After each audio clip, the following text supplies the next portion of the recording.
On behalf of the Canada School of Public Service and the Federal Youth Network, I would like to welcome you all as participants to this event on career basics. To optimize your viewing experience, we recommend that you disconnect from your VPN and or use a personal device to connect to this session. I would like to acknowledge that the land by which many of us are viewing this event is unceded territory of the Anishinaabe Algonquin people. I recognize that many of our participants are joining from other parts of the country and may be on different Indigenous territory. I encourage you to take a moment to think about the territory that you occupy. I am pleased to introduce today's event titled Career Basics. Je remercie tout le monde de prendre le temps d'être parmi nous aujourd'hui. This event will help you understand how to apply for jobs in the federal government. Sans plus tarder, il me fait un grand plaisir de vous présenter notre conférencière, Lynn Larivière, the Regional Manager of the Public Service Commission Regional Office in Toronto, responsible for Ontario and the Prairies. Welcome, Lynn. Hi, thanks, Josh. It's fun to be back here with you today. Looking forward to our discussion. I think we have a lot to cover.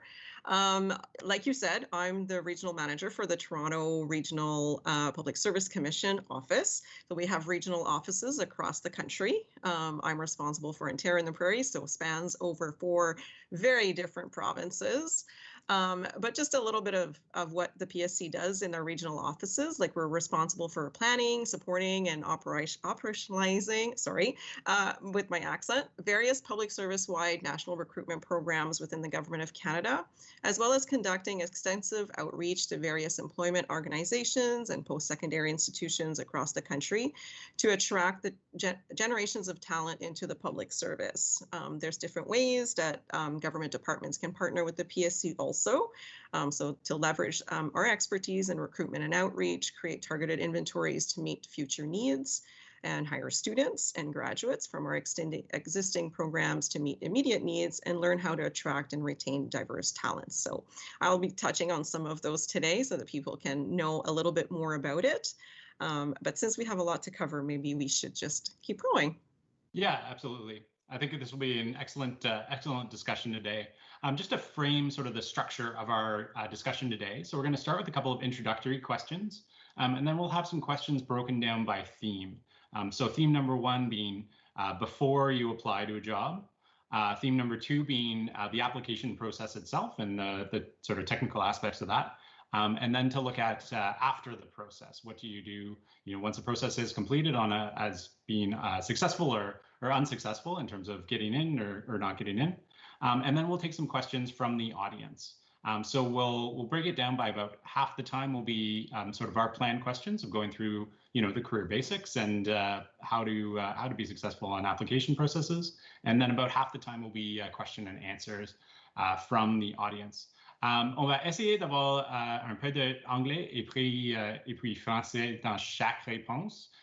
So we'll do our best to have bilingual aspects to each question. So I'll read out every question in English and then in French.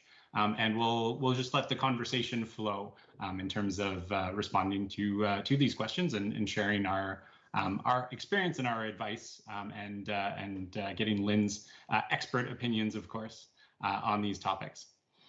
So we'll start with the first question. So Lynn, what are the ways in which people enter the Government of Canada? Alors, quelles sont les différentes façons par lesquelles les gens entrent au gouvernement du Canada? Yeah, thanks, Josh. There are various ways for individuals to enter the public service.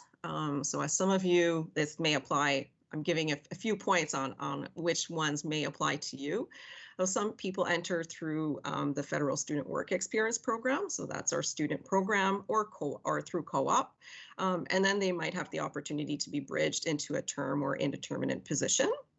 The most common way to enter is potentially to apply on GC jobs and being successful on an advertisement process, or maybe through one of the PSC inventories or through departmental specialized recruitment programs. A casual hire at some point, and you may also enter externally through a non-advertised process. Excellent. I think the interesting thing about the Government of Canada is when you talk to 10 different people, you come up with 10 different stories of how they entered, whether as a student or as a program, as a casual, as a term, as a all sorts of ways that they had their first experience in the government of Canada and how they entered. Yep, we all have a different story. Yeah. In terms of job changes, how long should you be in a job before you're exploring new career options? Is there a guideline that you tend to follow? Alors, pendant combien de temps devriez-vous occuper un emploi avant d'explorer de nouvelles options de carrière? Y a-t-il comme ligne directrice que vous devriez suivre ou comment est-ce que vous pouvez faire cela? Il n'y a pas vraiment de ligne directrice spécifique, mais je peux présenter quelques éléments que les gens peuvent prendre en compte. Ce serait peut-être de considérer les compétences requises pour votre poste actuel, le poste dont vous occupez en ce moment. Considérez les compétences ou l'expérience que vous devez acquérir pour votre poste en ce moment. Il y a aussi les compétences que vous aimeriez développer potentiellement qui seraient requises pour un futur emploi. Puis ce serait aussi peut-être important de considérer que le temps que vous avez dans votre poste actuel, peu importe si c'est votre premier poste ou vous êtes encore en développement, c'est important de peut-être prendre ce temps ici pour peut-être compléter un cycle complet d'évaluation de performance afin de pouvoir atteindre certains objectifs dans votre poste, certaines compétences que vous aimeriez développer, passer à travers un peu d'apprentissage, la formation et du développement. C'est aussi un bon moment où est-ce que vous pouvez obtenir de la rétroaction, soit de vos collègues, votre gestionnaire, et de pouvoir vous adapter en conséquence avant de passer peut-être à un autre poste. Absolutely.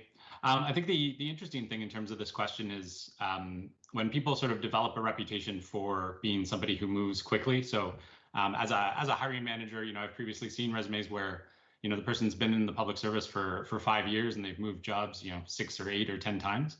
And sometimes there are reasons for that if you're moving between casual contracts or term contracts. And sometimes it's really a question of not being able to sort of find your place, but not approaching that in a way of like staying and trying to make things work, but constantly kind of being on the move. So it's kind of an interesting question, I think, when you start to examine your career development and how to make sure that you're not viewed as being one of these sort of job jumpers, perpetual movers. Yeah, absolutely. So now in terms of theme 1, so before you apply to a position, so when should you start looking for new career opportunities? Alors, à quel moment devriez-vous commencer à chercher de nouvelles possibilités de carrière? I guess it depends at which stage you're at. I think if you're still a student and you're looking at graduating soon, you might want to look at opportunities that may take you to what you might want to use your studies for, the experience that you may have already acquired either through volunteer work or work within the federal government, or maybe through another organization also. I think it's never too early to really start looking at GC jobs, for example, and on there you can do a search for either graduate opportunities, if that is your plan. If you're continuing to be a student, you can continue looking for opportunities through the Federal Student Work Experience Program. And I think if you're a public servant already and you're looking at maybe moving forward in your career, you might want to look at places, obviously like GC jobs, and look at other career opportunities in there. And also maybe there's lateral opportunities, so opportunities at the same level where you're at right now, and maybe just to develop more skills before maybe potentially looking at a promotion. You can look at opportunities through GC Career Marketplace, and also perhaps developmental, deployment opportunities or developmental opportunities through GC jobs. Yeah, absolutely. Je pense que la chose la plus importante pour les carrières du gouvernement du Canada, c'est de faire votre recherche. Alors, si tu entres dans un poste, c'est entièrement raisonnable de faire des recherches sur qu'est-ce que vous devez faire pour aller au prochain niveau. So if you're looking at, you've come into a new job and you want to see what the next level requires. it might take you 2 years or 3 years or 4 years to develop those skills or gain education or other experience that will lead you to that post. But it's never really too early to start understanding what it is you want to do in your career. It might be too early to submit that application, but it might not be too early to do that research. Right. You can also have, conversations with your colleagues or your manager to talk about what, you'd like to do more perhaps in your current job, or maybe look for other opportunities where you can develop skills. But that's not just done through an actual position. You can be part of various committees in your organization and different groups that you can take part on. And also there's discussions on GC Connects and GC Collab and all of that too, right? So that's just all part of your research. Absolutely. Where should you look for new job opportunities? Alors, où devrez-vous chercher de nouvelles opportunités d'emploi? Yeah, you've already heard me talk about GC Jobs. So if you look at the GC Jobs website, you'll find various paths on ways to apply there. So for example, if you search for student jobs, it'll take you to FSWEP, which most of you probably already know. But then you can also look at graduate opportunities, and that will take you to post-secondary recruitment of policy leaders, and other opportunities too. You've heard me say GC Career Marketplace, so you can find that on GC Connects. You can have, there's various opportunities posted there for opportunities at level, micro missions, stuff like that. And people are resourceful. So some people may have already, heard of various Facebook groups. A lot of the functional communities have unofficial Facebook pages on there where some opportunities are also listed there. So all different ways. Yeah, and I think the Facebook groups are really interesting. So if you look on Facebook for some groups, I think one of them is GC Policy, Unofficial. And then there are various community groups, GC Communications, Unofficial, and people will kind of post if opportunities are available there. Sometimes it might be something that's at level, or if you're in a pool for another department, it's a good way to sort of market yourself and say, here's my situation, here's what I'm looking for, and you can also get kind of advice from people in that community as to how to guide your career, or if there are future opportunities in their area. So looking at the statement of merit criteria, so how should you read a job poster and statement of merit criteria to see if you fit what the organization is looking for, and also whether you're qualified for the job? Alors, comment devez-vous lire une offre d'emploi pour savoir si vous correspondez à ce que l'organisation recherche et si vous êtes qualifié pour le poste? Oui, dans les dernières années, vous avez peut-être remarqué des changements dans l'énoncé critères de mérite. So in English, that's the statement of merit criteria. So you may hear your manager or your colleagues talk about that term. But when you look at an actual job advertisement, so if I take an example from GC Jobs, any internal opportunity or external opportunity for that matter, the template all kind of looks the same. But what you want to pay attention to are a few specific things, and it's really important to read through. And sometimes it's just easy to kind of read through very quickly, and then you sort of miss some important details. The template that is used is not always super user friendly, and so there's some times where it's a little bit hard to bold some information and stuff like that. So that's why it's really important to read line by line of what it says on the job advertisement. But you'll see in any regular job advertisement, you'll see the closing date, and that's bolded. And that's really important because if you try to apply online beyond that date and time, you won't be able to apply. So that's really important to note. Another maybe important thing to note in that aspect is that if you are interested in applying to a job, maybe not, little tip is to not wait until the last minute to apply. Sometimes the system is busy, or you could run into some technical difficulties. So it's really important to kind of plan ahead and start your application early. And maybe, on that last few days, on those last days, you can just quickly review it and make sure that all of the pertinent information is there to go through. And I think it's important to look at what I call is the area of selection, but in the term that we use on job advertisements is called who can apply.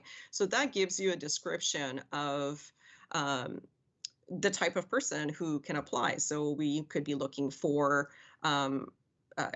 Canadian citizens, living in Canada and residing abroad, for example, for external processes. And for internal processes, they're always worded a little bit differently depending on the requirements of the various organizations who are advertising these jobs. So it's important to have a look at that. There's the next section normally is important messages. So that's the part where you kind of want to look through to see if there's any specific guidelines that the application process is asking you to go through. And it's giving you some important information on what the selection process will be about. Intent of the process, that always kind of gives you an idea of what the department is looking for at doing as part of this selection process. And then you get into the important part. The really important part is the essential qualifications and the asset qualifications. So the essential qualifications are really what you need to meet when we're looking at your application. So the education and the experience requirements that are listed on there. So those various factors that are listed on there, that's where we expect you to answer them in either a resume, a cover letter, or sometimes screening questions as part of the application process. Excellent. Yeah, and then I think we can go on to talk about other parts further along, but there's other information in there, and there's always contact information to look through. So it's just really important to kind of look through all of the sections. Absolutely. And we'll kind of run through some of the common questions that we came across from past sessions, sort of the frequently asked questions in terms of the statement of merit criteria and job posters. So first off, in terms of the job postings, many list that they're available only for Canadian citizens. So what are the jobs that a permanent resident or an international student can apply to? And do you have any tips on how to search for those types of opportunities? Alors, de nombreuses offres d'emploi du gouvernement du Canada se sont disponibles seulement pour les citoyens. Quels sont les emplois auxquels un résident permanent ou un étudiant étranger peut postuler? Y a-t-il des conseils pour ces personnes? Yeah, for departments who fall under the Public Service Employment Act, preference will always be given to veterans, but then the preference will also be given to Canadian citizens. So that means if you demonstrate your skills better than any other Canadian, then the job may be offered to you. Generally, jobs offered to non-citizens require very specific skills that are difficult to find. So not to say that it doesn't happen, because it's been happening more and more.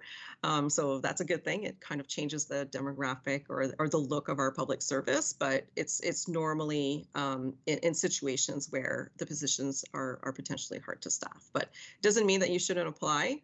You never know what could happen. Yeah, and oftentimes I think for that question, it's sometimes preference is given.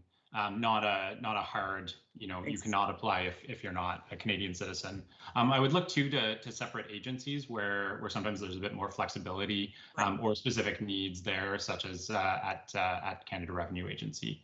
Yeah. Yep. In terms of second language requirements, so this is a question I think that comes up all the time. So when do candidates need to meet the criteria that's posted? How do they know what level they're at? How can they get tested? And what if they don't meet the criteria? Alors, pour les langues secondes, quand dois-je répondre à ces critères? Comment puis-je savoir à quel niveau je suis?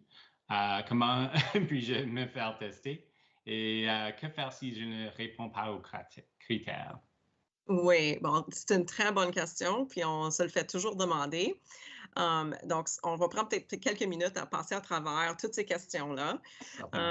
Dans une offre d'emploi affichée sur le site web Emploi GC, vous remarquerez sous la rubrique Exigences linguistiques 3 lettres. Par exemple, BBB ou CBC ou CCC, peu importe.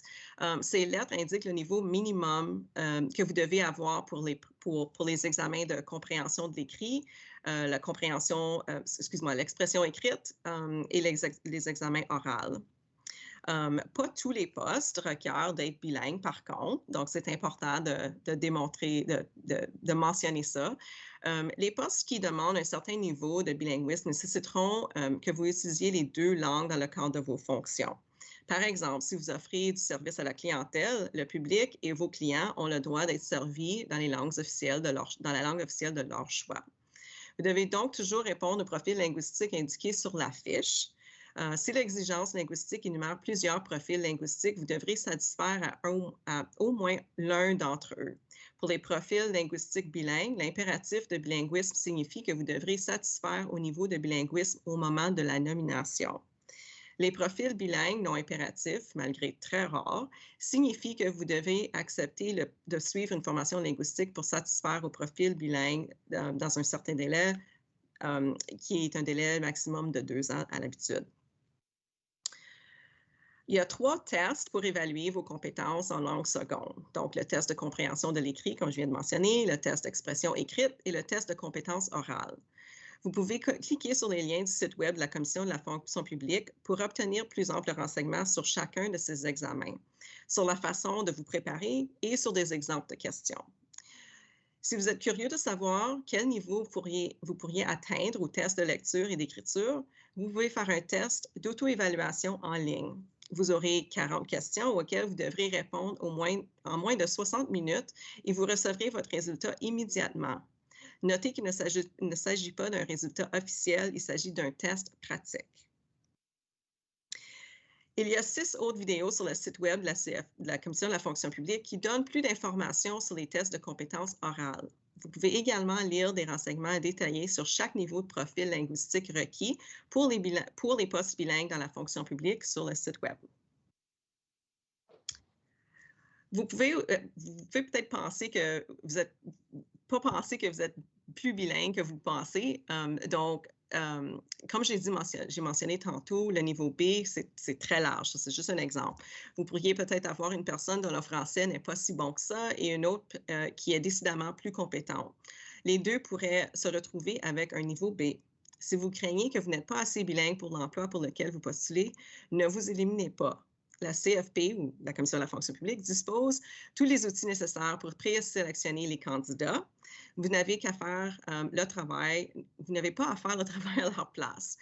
Les examens de langue seconde ont habituellement lieu vers la fin d'un processus de sélection ou de nomination, ce qui vous donne le temps de vous entraîner ou de vous préparer en parlant aux gens en français. C'est la bonne expérience, soit en lisant, en regardant des films ou en écoutant la radio en français, par exemple. Il existe de nombreuses ressources en ligne aussi gratuites pour vous aider à devenir entièrement bilingue, mais rien ne remplace le fait de parler aux gens. Donc, ça, c'est la meilleure pratique. Vous pouvez consulter différents groupes dans votre communauté aussi. Il y a plusieurs groupes de conversation en français parmi lesquels vous pouvez choisir de vous réunir aussi localement là, dans vos villes. You were asking about how I can get tested. So I think at a certain point in the process, you'll be invited to take the tests if you've selected that you have some capability or ability in the second language as part of the staffing process. You cannot take the test only on a voluntary basis, so you'll be invited through when you've applied for a selection process, you'll be invited. When you apply for a job, you indicate whether English or French is your first language.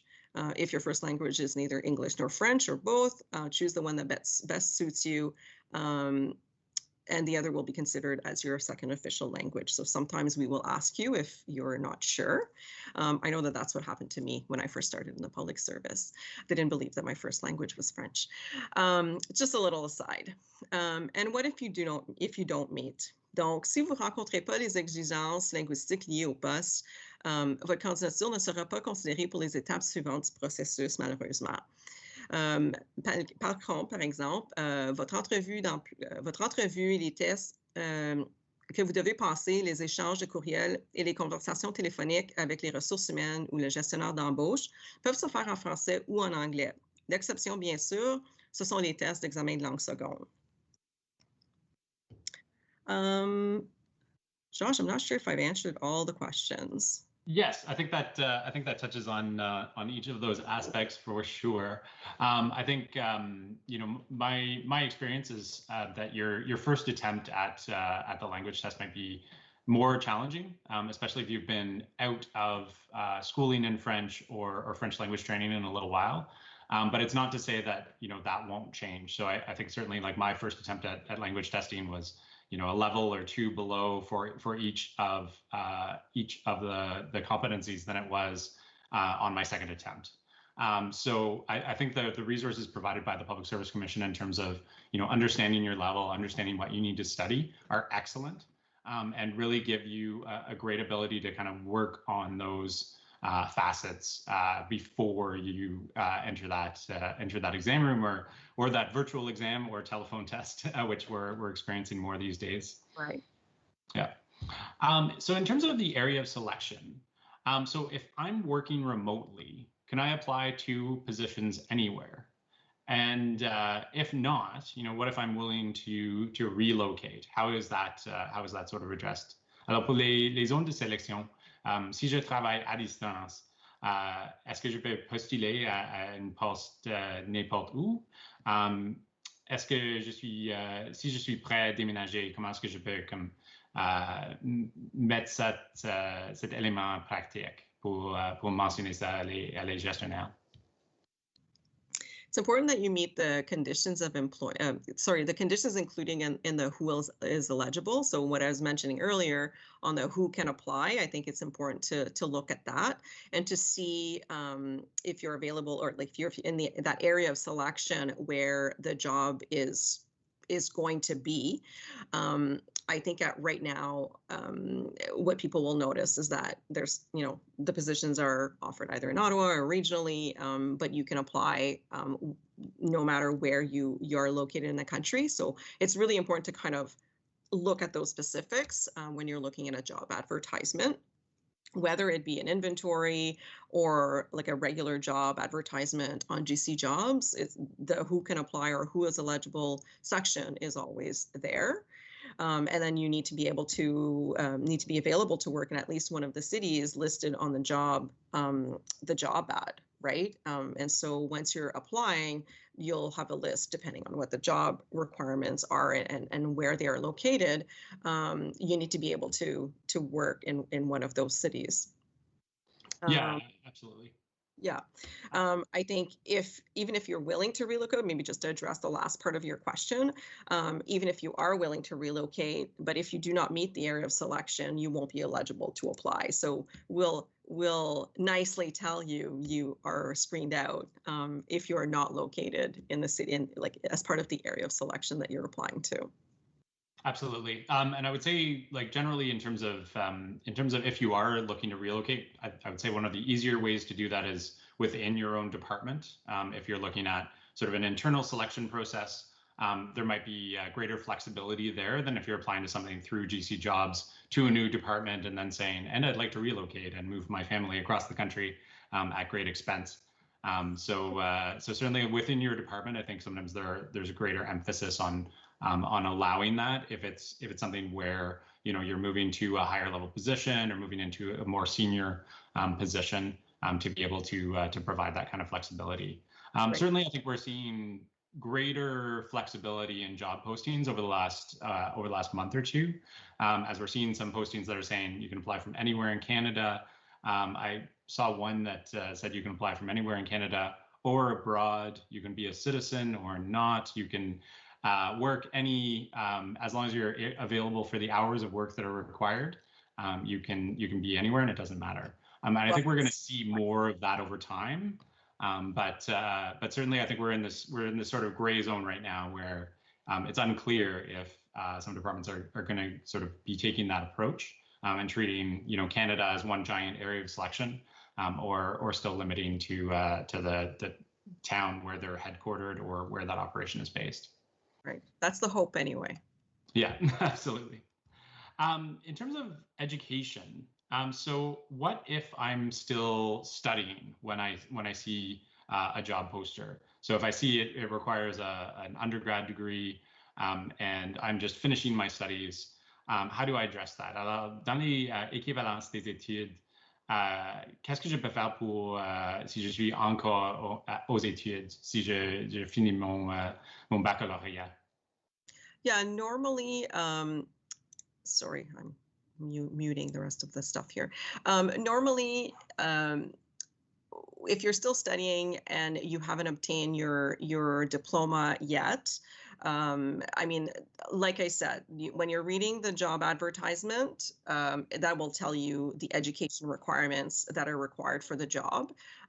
Normally, you would need that when you're applying, because after you apply and if you continue on in the process, we will ask you for proof of education. I mean, some inventories or some recruitment programs will give you a future date. So we may be trying to recruit individuals perhaps in the fall, but looking at graduates in the spring or in the summer, for example.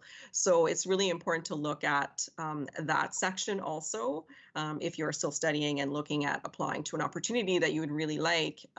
But if it requires that you already have the degree or the education requirements, no matter if it's a university degree or a college diploma or high school. So yeah, I think it's just really important. For example, for post-secondary recruitment, we often ask for education that's a little bit further along in the process. But it's just important to look at those criteria or requirements. Oui, certainement. Et puis, oui, je pense que c'est clé que les programmes de recrutement de postsecondaire sont une des façons que ils vont mettre, tu dois avoir complété vos études par cette date. So those post-secondary recruitment programs are certainly an interesting way to be able to apply to a job when you're still, sometimes 6 or 8 months away from graduating, but at least to get the process started. And if nothing else, it can be an experience of how that process works. And sort of a learning experience of, getting your resume up to speed, getting your references up to speed for sure. In terms of sort of your intent when you're applying. So if you see that there's a job that's posted and there's only one opening and you're aware that somebody's already acting in that role, I think this would kind of apply more so to something that's internal to the department that you're at. But should you still apply for that? I know I certainly have my personal belief on that, which I'll share after. But en français, est-ce que ça vaut la peine de postuler si c'est juste pour une ouverture et que quelqu'un occupe déjà ce poste à titre intérimaire? Well, I'm going to give you my personal opinion also. I think, my answer would be I would say so. Sometimes you may be making assumptions that somebody is already acting in the position. Perhaps somebody is already acting in the position, but perhaps the manager would still like to launch a selection process to be able to stabilize that position. So it doesn't mean that you cannot apply. You definitely should apply. Would be my opinion or suggestion for sure. I mean, you have nothing really to lose. The manager could decide to extend that position or that contract. So yes, why not? Yeah, absolutely. And I fully agree with you. Je pense que quand il y a seulement une poste et une personne qui est à cette poste d'une façon intérimaire, c'est entièrement possible que cette personne ne veut pas cette poste d'une façon permanente, mais c'est aussi possible que vous pouvez devenir dans un pool pour cette position. So I think the idea of applying is really, are you a good fit? Do you meet the criteria? And it's entirely possible that you get into a pool for that position, you get staffed from it later, you get staffed to a different area, or you use that and leverage that pool to go on a Facebook group and say, hey, I qualified for this position, I'm in this pool, is anyone looking to hire someone at this level? And it can lead to future opportunities. Yeah, so definitely don't count yourself out. Yeah, perhaps if I could just add, like what I was mentioning earlier when we were going through the statement of merit criteria or the job advertisement, there's in the intent of the process, that could be clearly defined in there. So they may be staffing a position for a short term, like an acting, or perhaps they would like to stabilize that one position. But however, like you're saying, the pool or the process could be used for other positions within the organization or that directorate. So you never know. So it probably would be good to apply and see how far you can get along into that process. Absolutely. We'll address this a little bit further on, but we've started bringing up the topic of kind of a selection pool. So maybe you could just review for us sort of how that works in terms of the basics of being in a pool and what that really means. Sure. Yeah. I think when you just maybe to expand on what we just said, you're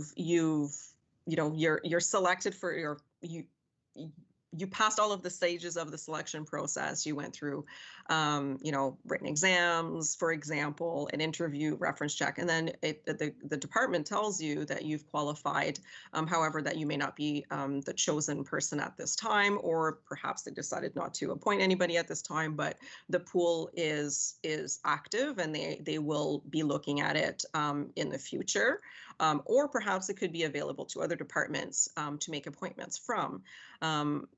Whatever the reason or whatever the future intent of that process or that pool is, what that means for you is that you could pass along this information to perhaps another manager or someone through your network that you're perhaps currently working with, or someone else who you may know that may be looking for to staff a future position or staff another position, and you can tell them that you've qualified at a certain group and level, and that you're available to be appointed at that level. You could also share that information, like I was mentioning earlier, GC Career Marketplace. It's another good spot to kind of, sell yourself a little bit and say, what you're willing to what you're looking for, and that you've qualified in a certain process, and persons and other departments can appoint you through that way. So these are all just maybe a few ways to kind of leverage your qualification in a process or in a pool. Yeah, absolutely. There was a question that came in from one of our participants asking, if I'm offered a job through a pool, but I don't take it, will I be removed from the pool? I'm not a staffing expert, but I will say 100% no, you will not be removed from the pool. So the intent of creating a pool really is that it's a resource, as Lynn mentioned, of candidates for future vacancies. If you're not interested in one vacancy that comes up through that pool, it does not mean that you're removed from a pool. It does not mean that you're not considered for future positions. So it's simply a matter of they will go on to the next candidate that they've identified. Right. And perhaps if I can just add to that is that, no, we won't remove you from the pool, but we perhaps might ask you if you're, like, since you declined this opportunity, are you maybe no longer interested in being part of this pool, or perhaps you've accepted another offer, perhaps at a higher group and level. So we might just ask you to update kind of your status in that selection process or in that pool, just so that we know for future opportunities. Yes, absolutely. And I think that is a key thing that you should, stay current on. I've been through a process of trying to hire a student, and about 40% of the students you contact say, actually, I graduated last year, I'm already in a full-time position, or I'm not in the city that I'm listed in. So keep that information up to date so that you're able to get emails and communication from posts that you actually are interested in, but also so that you're not wasting the time of those hiring managers to contact you and go through that process when you're not interested in that position or that level or that type of opportunity. Yep. Okay, we'll move on to theme number 2. So in terms of the application process itself, so you've decided to apply for a job. What are some of the key steps to give yourself the best chance to qualify in that process? Alors, vous avez décidé de postuler à un emploi. Quelles sont les étapes clés à suivre pour vous donner la meilleure chance de vous qualifier dans le processus? Yeah, like I mentioned before, demonstrating how you meet the education and the experience factors when we're going through the statement of merit criteria, like providing concrete examples taken from your experience. So perhaps you've worked on, talk about projects that you've worked on or certain aspects of projects you worked on.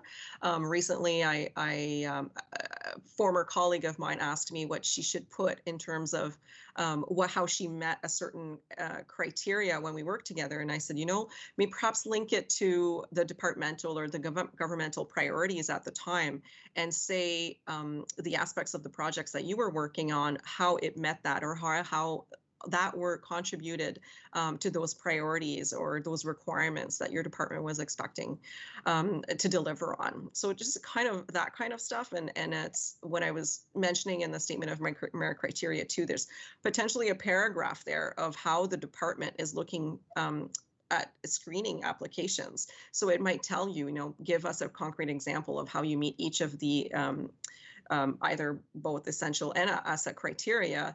And by giving us, where you've done this type of work, how long have you done it, and giving concrete examples and linking those to perhaps competencies also on how you've gained those skills and that experience. Perhaps another thing would be to prepare your resume and your cover letter based on the requirements of each of the positions you apply to. Each different job advertisement will have different education and different experience requirements. Some might be very similar if you're applying perhaps to, you're always in the HR field and you're looking at those requirements. They might be similar, but there may be words that, request a different level of experience that you may have met. Some may say significant, something like that. And they will have to find that in the advertisement, but you'll have to demonstrate how you meet that type of experience and those requirements. What I've seen before too is perhaps people reusing the same cover letter or, reusing the same resume when it doesn't really answer to some of the job requirements of that current job that you're applying to. So it might create confusion to the person who's reviewing your application. So I think attention to detail is a key part here when you're developing your application. And so maybe pay attention to that. Another maybe thing that I can just add, sometimes people kind of just leave one-liners and just say, yes, I have that kind of experience. We're really looking for something more with more detail and more depth to it. Otherwise, you risk the chance of being eliminated. Perhaps another example that I can give or another tip would be to have someone review your resume and application. I often have former colleagues of mine or colleagues of mine saying, I'm really interested in this opportunity. I really want to try to get it. Can you review this for me? And can you give me feedback on how I've developed my resume or my screening questions, for example? So it's always a good way to apply feedback so that you have greater chances of meeting the requirements. Absolutely. Yeah. And I think you touched on some really key points there in terms of using the language that's in the poster. It can be as straightforward as, they've posted for experience in project planning and you put that you have experience in project management. Well, if it doesn't hit on those keywords, you might not even make that first screening. So be very careful and make sure you're tailoring those applications each and every time for sure. Next question. So when you've been asked to do a test or an exam for a process, how can you prepare for this test or exam? Alors, lorsqu'on vous a demandé de passer un test ou un examen pour un processus, comment est-ce qu'on peut préparer pour ce type d'examen? Oui, vous pouvez toujours visiter le site de la Commission de la fonction publique ou faire vos recherches sur de l'information sur les examens ou les outils standardisés du Centre de psychologie du personnel de la Commission de la fonction publique. Peut-être que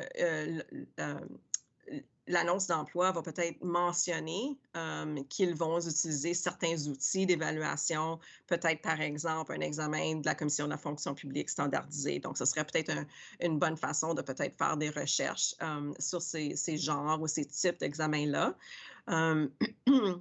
vous voulez faire certain aussi de bien relire, comme on l'a mentionné à plusieurs reprises aujourd'hui, c'est de bien relire l'annonce d'emploi pour lesquelles que vous avez postulé. C'est vraiment important de regarder les compétences qu'ils ont d'indiquer dans l'énoncé critères de mérite. Donc, ça veut dire que ça va être les compétences qui vont être évaluées par le processus. Ce serait peut-être, des fois, c'est aussi mentionné les compétences qui vont être évaluées dans les invitations, soit pour l'examen ou l'entrevue dont vous allez passer. C'est important de peut-être faire des recherches sur ces compétences-là, peut-être faire des recherches sur la définition des compétences, peut-être les indicateurs, les divers indicateurs pour ces compétences-là. Vous pouvez trouver de l'information là-dessus sur le site du Conseil du Trésor aussi. Donc, vous allez entendre parler des compétences clés en leadership.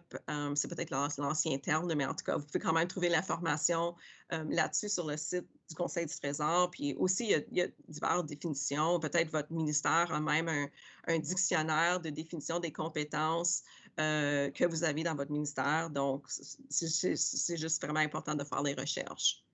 Oui, certainement. So next question, in terms of interviews, so they're certainly evolving and certainly highly evolving during this time of COVID-19 and the pandemic. Can you share some tips about how to approach an interview, so whether it's in person or virtually?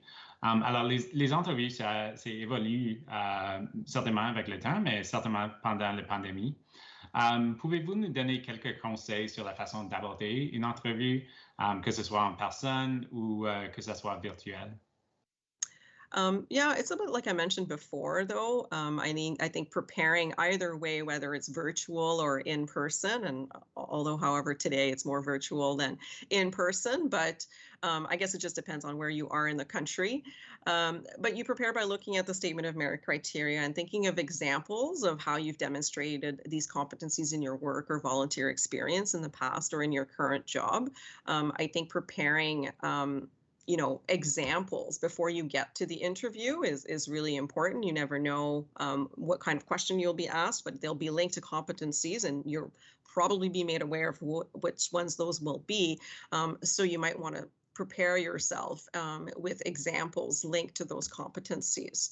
I think virtually, I think some departments, I've heard from colleagues of mine in other departments where they've been asked to prepare video assessments or video interviews in selection processes that they're part of. I personally have no experience with that other than perhaps virtual interviews through MS Teams and stuff like that. But I don't think virtually, other than maybe the technical aspects of it, you would still need to prepare based on the competencies and finding examples and related to those and be prepared to talk about those. Absolutely, and I think you kind of hit on the key points there, that it's not a completely different approach for a virtual interview. It's getting those technical aspects figured out. So don't take an interview while you're going for a run, or when you're in the middle of a busy place. But setting yourself up for success, similar to how you do so with an interview in person. Absolutely. Next, in terms of references. I think this is a big factor, and I get reference. I've been in a hiring or a manager or a team leader of probably 130 employees in my career. So I get reference checks fairly frequently. I'd say every couple of weeks. I get somebody who asks me to be a reference for them. But how do you select your references? How can you kind of prepare those references? And what can you do if you don't wish to provide your current supervisor as a reference? Alors, comment est-ce qu'on peut sélectionner nos références? Comment est-ce qu'on peut les préparer pour cette expérience? Et puis, qu'est-ce qu'on peut faire pour, si on ne souhaite pas fournir notre superviseur actuel comme une référence? Yeah, Josh, it's a little bit two-parter kind of answer, right? So if you're asked for references, you should probably provide references who are able, and again, I've repeated what 4 times now, look at the competencies that are a part of the statement of merit criteria that for the job that you've applied to. They will be linked, the reference check will be linked to those competencies and the things or those, abilities or whatever we're looking for on the statement of merit criteria. And you want to be able to find examples who will be able to answer with concrete examples potentially of how you've met those competencies or the work that you've done before linked to what they're looking for. And oftentimes, and myself too as manager, I look at references and it sometimes doesn't really get into what I'm really looking for. The reference can say, oh yes, the person has great personal suitability, they're a great team player. Okay, but the person has done what exactly to show that they were, a great team player? Sometimes, and then the second question that you asked was, how do you prepare your references? So I think that's important to know, to know and to do also, because if you're giving a past manager where it may be a few years that you've worked together, they might need to be refreshed a little bit on some of the experience and the projects that you had actually worked on at the time. So maybe you want to be able to highlight some of the things that you'd like them to point out, and that may ring a bell for them, and they'll be better able to answer on those specific competencies by using those examples.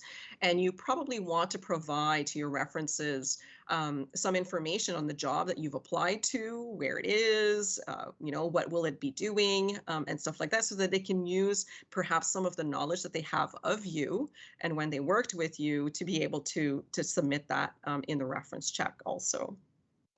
Absolutely. So now the most difficult question of theme number 2. How long can a process take? Alors, combien de temps peut durer un processus? Yeah, it is probably a very touchy question. If you're part of the public service already, you've probably heard about, a lot of discussions on time to staff, and you've probably, or if you have a new public servant or you're trying to get in, you've probably heard that, oh gosh, it takes a really long time for their selection processes to happen. Well, I think the answer for that is it depends, and that's a purely HR response to that. But it is true. You can be part of selection processes that, take no time at all. I think some departments excel at that, and others are just trying to kind of get themselves up, kind of speed it up a little bit by working with their various, partners internally with HR and all of that to be able to get their processes run a little bit quicker. If I give examples like, if you apply to or are interested in a deployment opportunity, so something at level already, it could potentially take no time at all. It could take a matter of weeks and not months, right? If you're applying to perhaps a post-secondary recruitment inventory or program, you hear it right in the name. So if it's an inventory, it means that you're kind of, putting all of your information in a system where whenever other departments or that organization will have needs at that level, you may be selected. So you may be referred and then perhaps screened, or perhaps not. So then you may be in there waiting a little bit longer than what if you would be applying to a specific job opportunity. And again, for specific job opportunities, the timeline could really depend. It could be, a few short months to many more months. But it really depends on what you apply to, which organization, what the needs are. Is it something that's really relevant to the day? Is it, perhaps right now, like, is it COVID related? Perhaps a process for that might, go a little bit quicker, depending on the situation, really, right? And so it really just depends. Absolutely. So we'll do one more question, and then we'll go to the Q&A. On theme number 3, so in terms of after a process, so I think we've kind of talked through in terms of what is a pool, how do you get into a pool, how do you leverage a pool afterwards. So on the other hand, if you're not successful in a process, how can you use that as a learning opportunity? So how can you be successful on a future process? I'll say that personally, I think this is one of the greatest qualities of the Government of Canada's hiring process, is feedback and being able to understand, how you can improve going forward. Alors, si vous ne réussissez pas dans un processus, comment pouvez-vous utiliser cette expérience comme une opportunité d'apprentissage?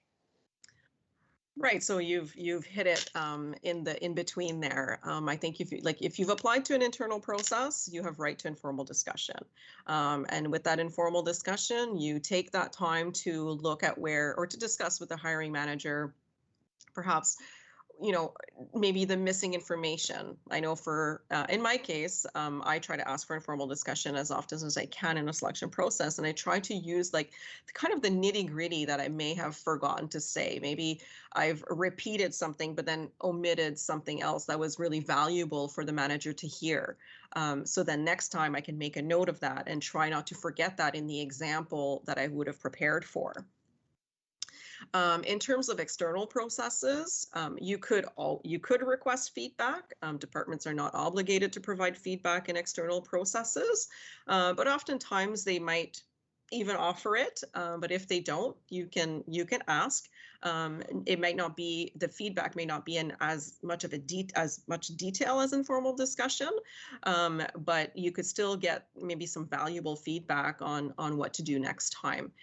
So what you want to keep doing is, always keep applying, obviously, and look for other opportunities. You have an entire career to grow and develop into. You never know what could come up by continuing your search and by talking to people. So you always want to kind of get that sort of feedback, whether it is through informal discussion or in your current job, in order to be able to use that to move forward. Absolutely. So we'll now move to taking questions from the audience, and I see we've had many questions coming in already. So we'll do our best to address questions that are a little bit sort of universal and less sort of entirely specific to one person's sort of situation, but stuff that's sort of applicable to the entire audience that we have with us today. Vous pouvez soumettre vos questions en utilisant les fonctions sur au droite de votre écran. So on the right-hand side of your screen, you can submit questions, and then they will be provided to us to provide answers. I think we have no shortage of questions, so that's amazing, and I think it will keep us busy right until 4 o'clock. So the first question. Alors pour combien de temps un bassin demeure actif une fois que nous avons reçu la confirmation que nous sommes qualifiés pour une position en particulière? So how long can a pool stay active after we're notified that we've qualified in that pool? C'est une bonne question. La réponse, encore là, ça dépend. Dépendant du bassin ou du processus pour lequel vous êtes qualifié, il pourrait avoir une date limite où est-ce que le ministère utilise le processus ou le bassin pour doter des postes immédiats, donc pour des besoins immédiats, puis peut-être qu'il planifie relancer un nouveau processus l'année d'après ou quoi que ce soit, ou dans 2 ans, je ne sais pas, là, ça dépend de l'information.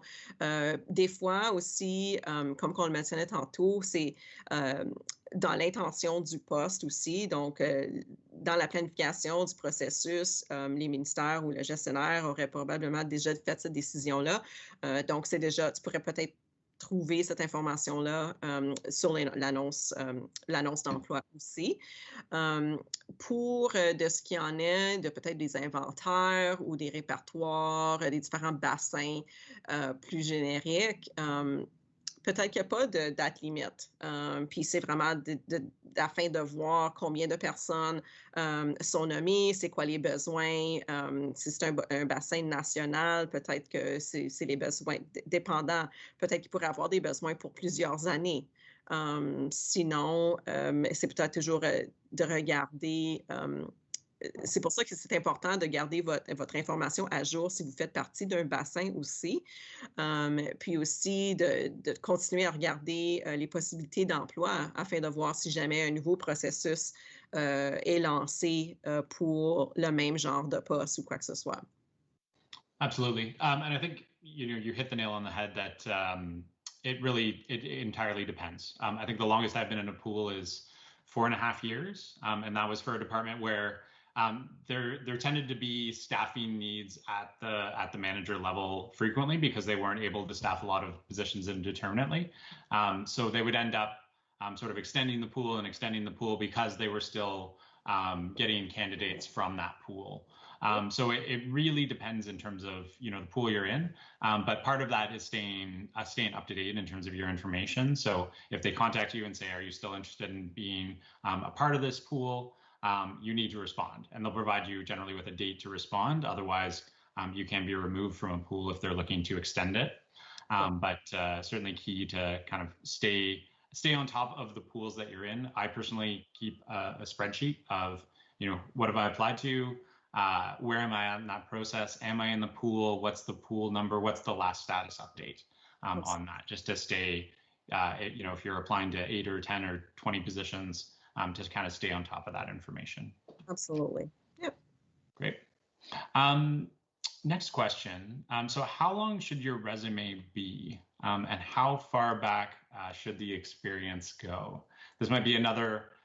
It depends, and it really depends, I think, on the place in your career.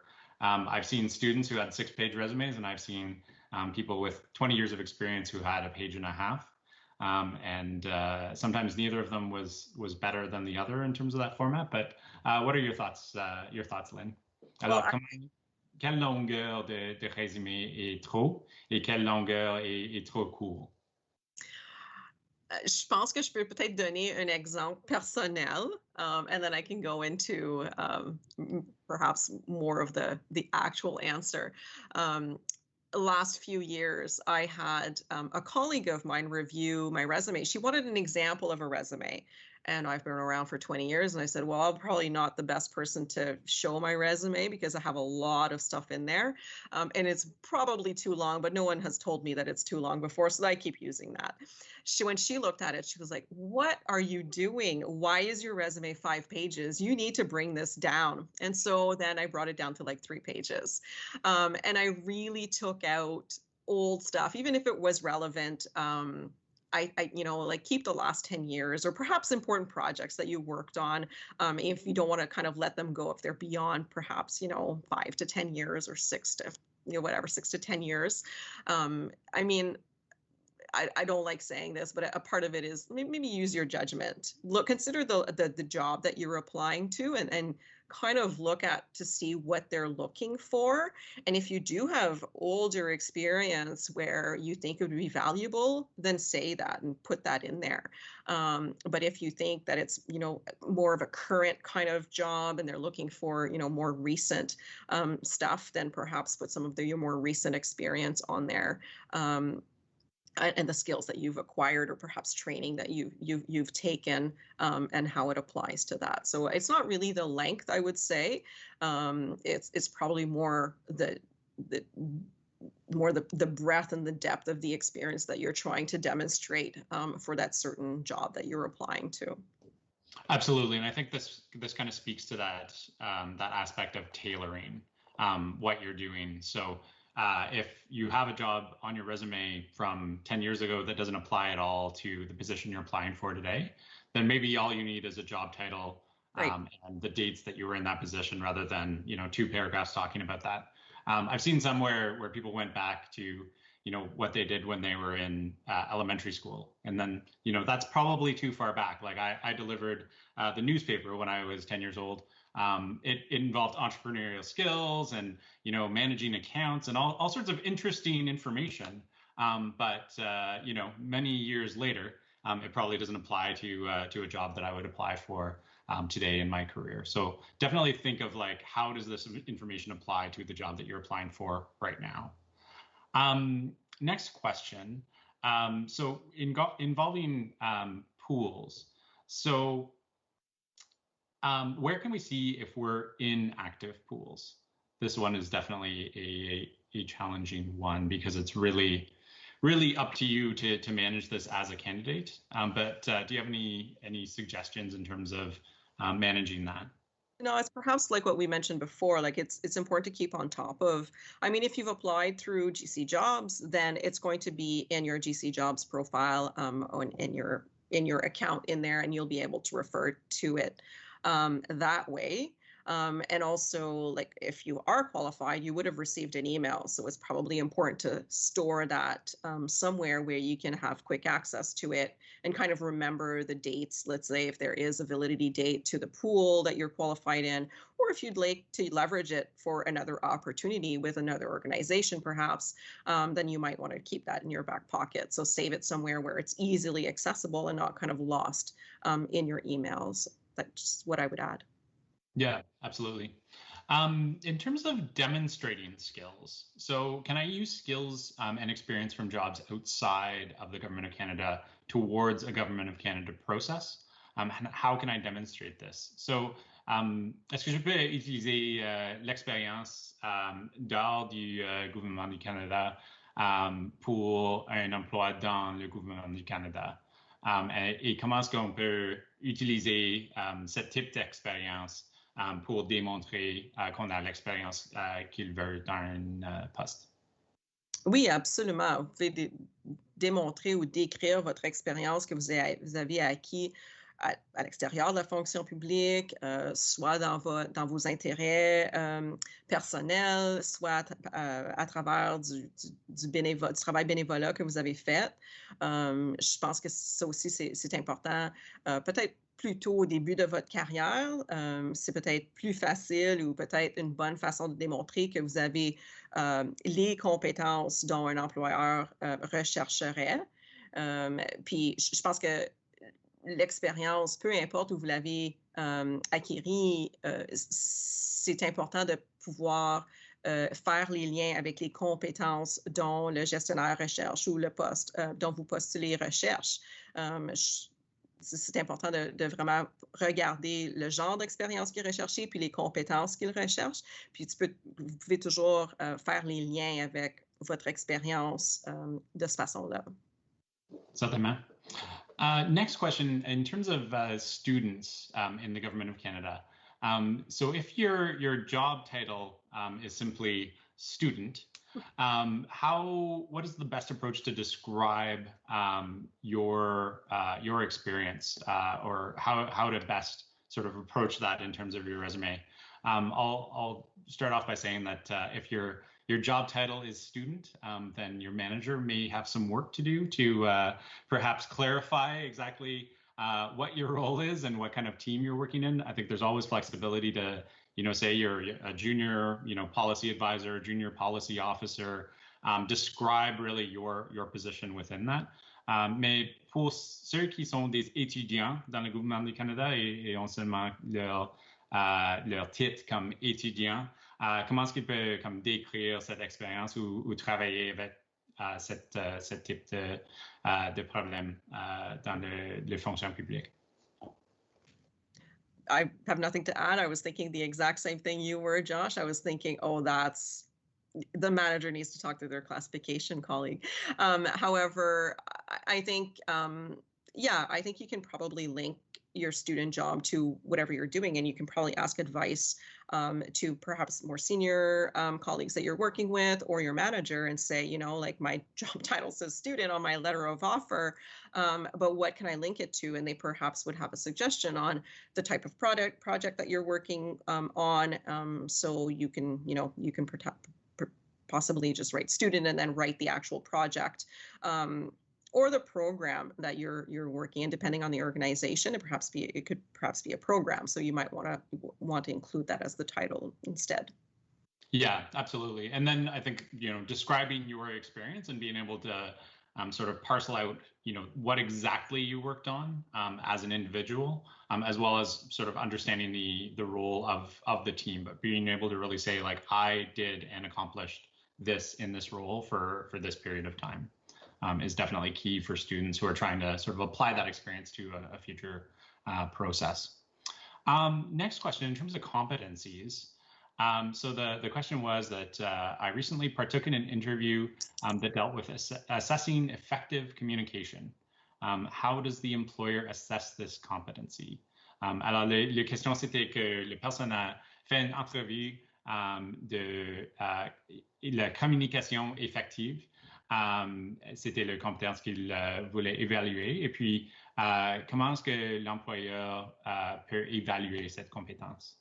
Oui, l'employeur pourrait évaluer la compétence de communication, soit c'est la communication, ça pourrait comprendre les deux parties de communication, soit communication écrite et communication orale. Communication écrite pourrait souvent être soit évaluée par un examen écrit, un examen soit maison ou un examen écrit, soit standardisé ou développé par l'organisation. Ça pourrait aussi être mentionné dans l'énoncé critères de mérite ou dans l'annonce d'emploi, où est-ce qu'on pourrait comprendre votre lettre lettre de couverture, puis votre résumé comme communication écrite, ou peut-être, il y a peut-être une question de présélection qui est demandée, où est-ce qu'on pourrait utiliser seulement cette question-là pour évaluer votre communication écrite. Pour la communication orale, c'est souvent fait par l'entrevue. Donc, si vous êtes invité à une entrevue, ça pourrait être toute l'entrevue, ou est-ce que c'est considéré comme l'évaluation orale, qui est à l'extérieur les examens de langue seconde aussi. C'est vraiment en fonction de les évaluations de cette compétence-là. Great, certainement. Next question is in terms of employment equity. So how is employment equity used in a selection process? Do managers see this immediately, or is it used later on in the process? Alors pour le employment equity en français, Parfait. Est-ce que c'est utilisé de façon immédiate? Est-ce que les gestionnaires ont l'habilité de voir cette information, ou est-ce que c'est plus tard dans le processus? Oui, c'est une bonne question. Perhaps a little tricky, mais ça dépend encore. You can have a look at the statement of merit criteria or the job advertisement, and it could be clearly stated on there if they are considering a certain employment equity group or various employee groups. That's a possibility also. Or it can be at the end of a process where there could have been just a kind of a header in the job application or job advertisement, I should say. And then at the end of the process, they could, potentially, depending on the organization's needs or the relevance of the position at the time, that could be a need where they might need to hire a certain individual of an employment equity group. I think it's important to, if person is completely voluntary, but if you want to self-identify, you would do so while you're applying. There is a spot for that in the application process if you were applying through GC Jobs. Through whether internal opportunities or external opportunities, there will be a little section in there that's asking you if you want to self-identify and as part of an employment equity group. So the hiring, like the HR personnel would have that information. The hiring manager could end up with that information at the start of a process, depending on what the needs are of the organization or the hiring manager also. So the information is there if you're willing to self-identify. And yeah. Purely voluntary, though. Yes, and I think it's key to understand if you are a member of an employment equity group, which you may not have understood when you applied to get into the Government of Canada. So I think that information is fairly easily findable online, but to identify, whether you're considered a member of one of these employment equity groups, and then to see, if that makes a difference in terms of your application process. Certainly, we see some areas that are prioritizing that for particular positions. I know I saw a recent posting that said it was for manager of diversity and inclusion, and they were prioritizing that you occupy one of the employment equity groups. so that you can kind of speak to that experience. So certainly it's something to understand. Are you a member of an employment equity group? And then to identify and decide if you are including that on your application, for sure. Yep. Next question, in terms of official languages, is there any point in applying to a position that has a higher language requirement than what you hold?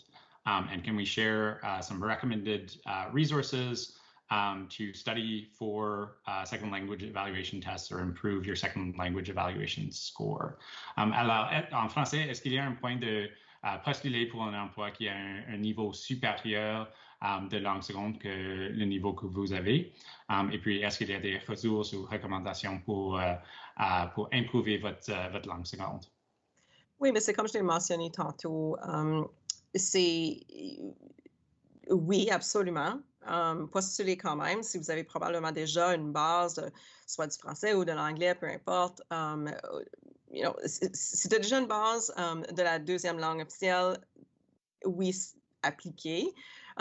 Puis le processus de sélection va vous inviter pour les examens de langue quand même. Et donc, vous avez la possibilité de pratiquer votre langue seconde jusqu'au moment où est-ce que vous êtes invité pour les examens de langue afin de pouvoir déterminer à quel niveau vous êtes.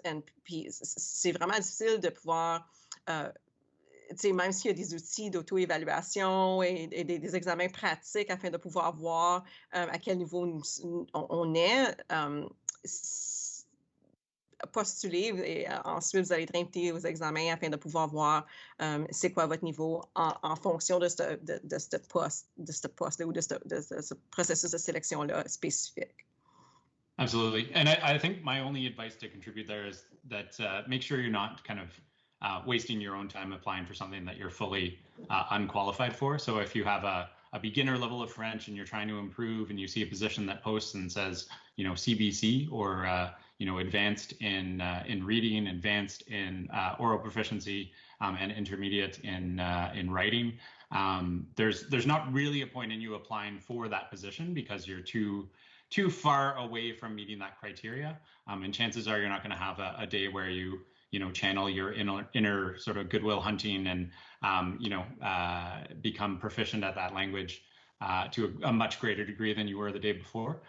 So yeah, just, be aware if it's something where you're BBB and you're applying for a CBC position, maybe it's realistic to work on your French during that time and kind of improve your language profile that way.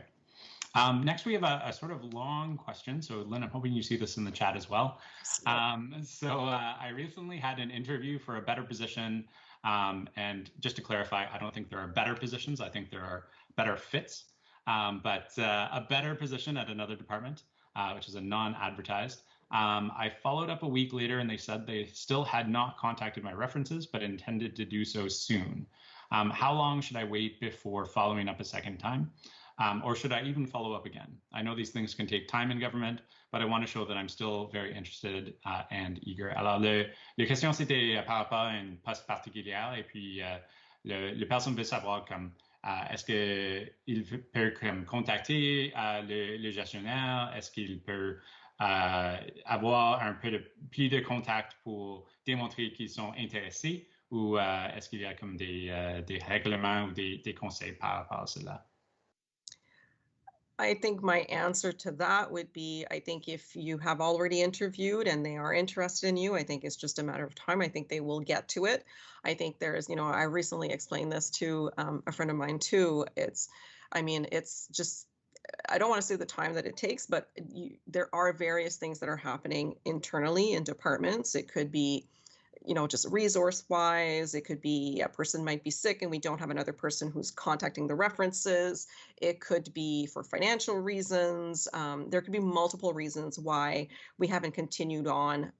Maybe perhaps different approvals that we're waiting for, depending on the climate or the organization. Perhaps, anything could happen in an organization. So I think in terms of the timing where you want to follow up, I think just sending, a quick note to say, I'm still interested. I'm just, I'm just afraid that I may have missed an email.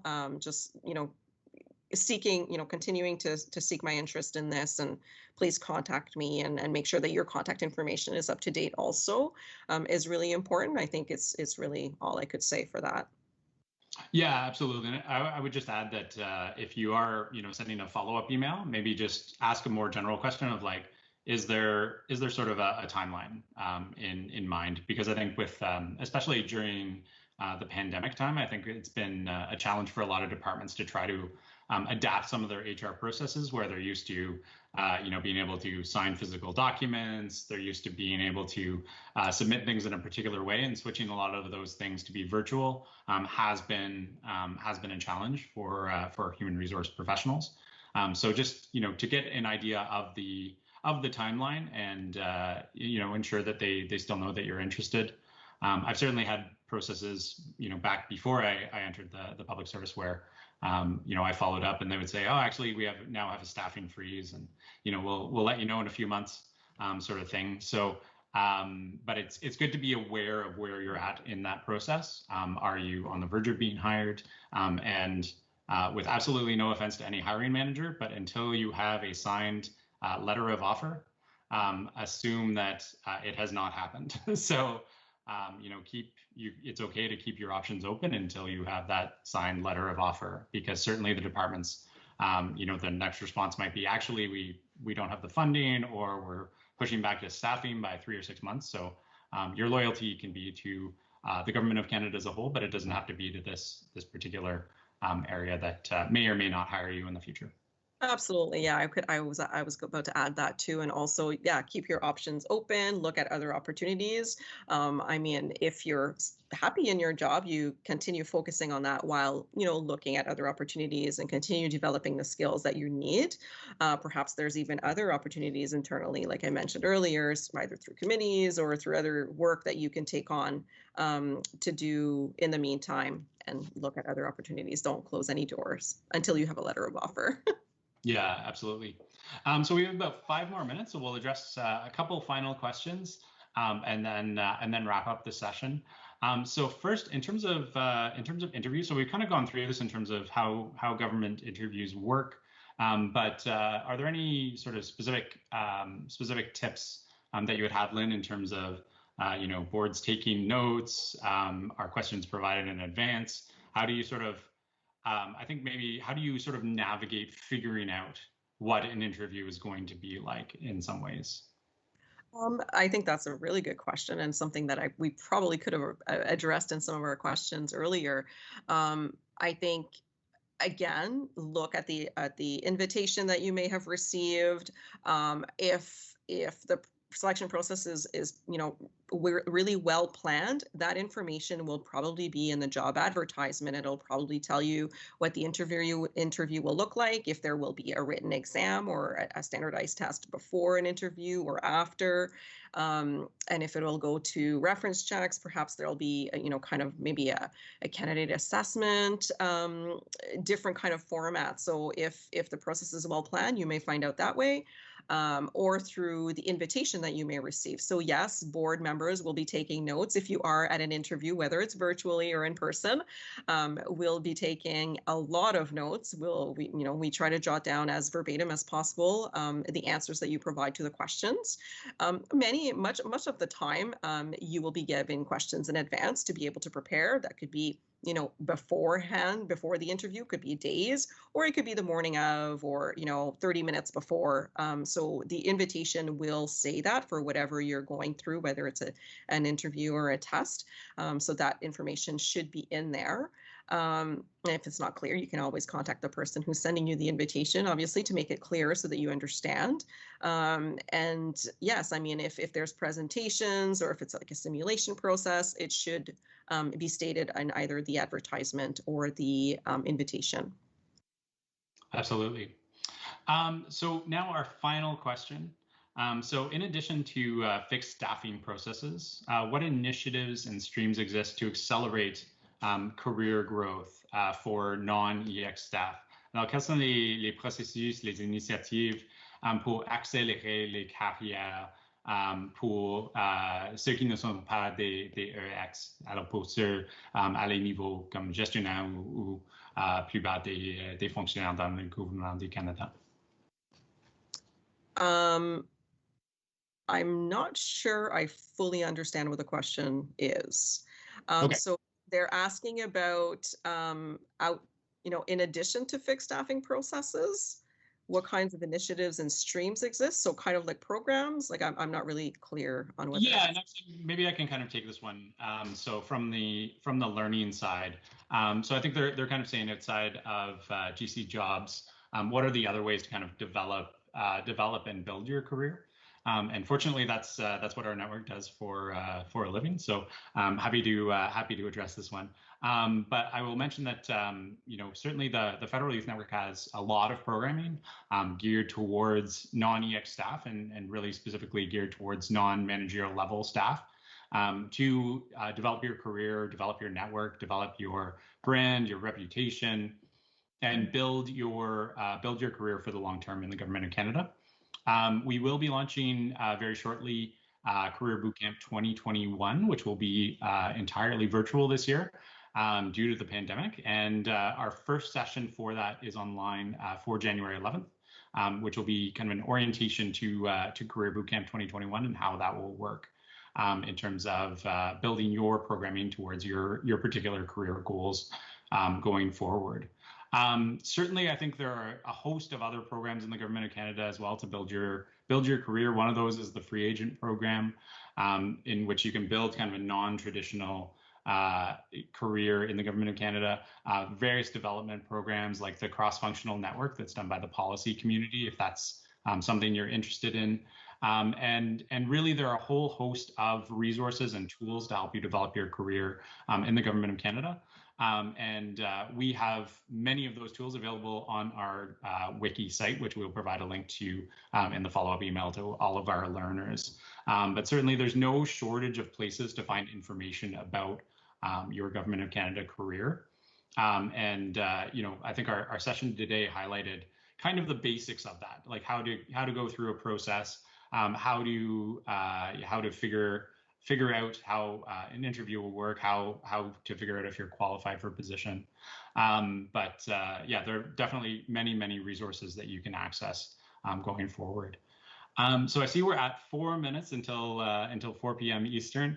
I would like to say a huge thanks to Lynn for sharing your experience with our learners, sharing the Public Service Commission's information and your information, I think it's been incredibly helpful to those who attended today. And I think we see by our registration numbers that there were a ton of really engaged and interested people online today.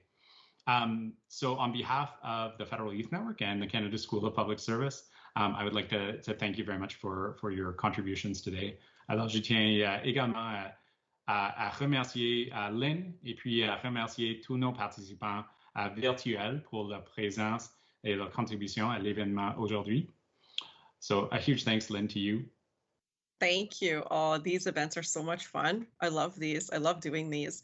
And yeah, great questions. I think people are our guests are very engaged and asking really good questions on, developing their careers for sure. So it's fun. Thank you. Yeah, absolutely. And your feedback is very important to us. So we will invite you to complete the electronic evaluation that you'll receive in the coming days. We'll also provide some more information on upcoming events and how you can access some of the Federal Youth Network's programming going forward, as well as programming through the Canada School of Public Service. So on behalf of the Federal Youth Network, I'd also like to thank the Canada School for their contributions in making this an amazing webcast for all of our participants across the country. And a huge thanks as well to our team at the Federal Youth Network for their contributions and making this happen. So the school also has more events to offer you. We encourage you to visit the Canada School of Public Service website to keep up to date and to register to all future learning opportunities. So once again, thank you, Lynn, and thank you to our participants from across Canada. And we wish you all a wonderful day and a very happy and fruitful career in the Government of Canada. Thanks very much. Oui, merci, bonne chance.